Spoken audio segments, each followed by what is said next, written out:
সন্তান চেয়েছি, আজকে সেই সন্তান তোমার চরণে দিয়ে দিলাম।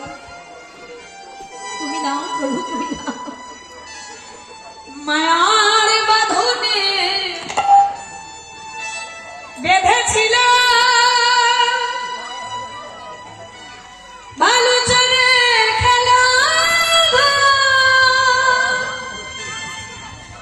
বুঝি না আমি, বুঝি না আমার জীবনে আসিবে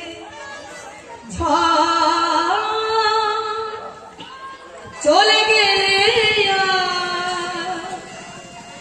আসে না তো ফিরে।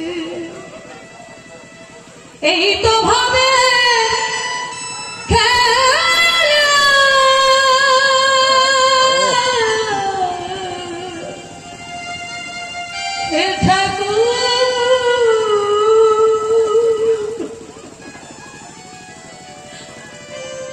মহাপ্রভু মরা ছেলের অঙ্গে স্পর্শ করে বলছে, এই খোকা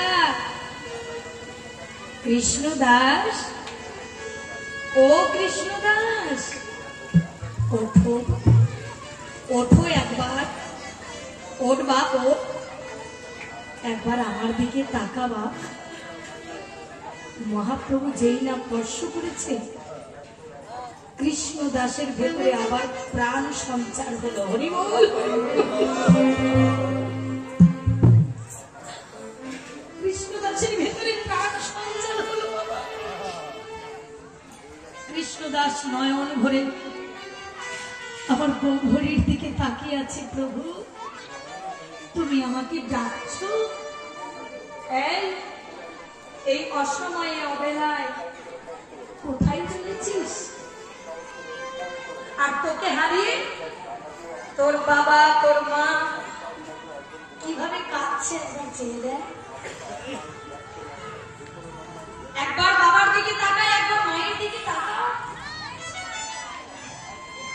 কৃষ্ণদাস মহাপ্রভুকে হাত জোড় করে বলছে, প্রভু তুমি তোমাদের রঙ্গমঞ্চে অভিনয় করতে পাঠিয়েছ, কয়েকদিনের জন্য কারোর পুত্র সেজেছি,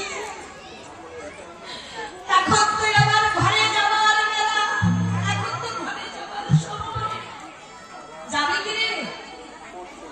যাবার আগে অন্তত মাকে একবার মা বলে তো না। তোকে যে 10 মাস 10 দিন গর্ভে ধারণ করলো, তাকে একবার মা বলে না, একবার বাবাকে বাবা বলে না। কৃষ্ণদাস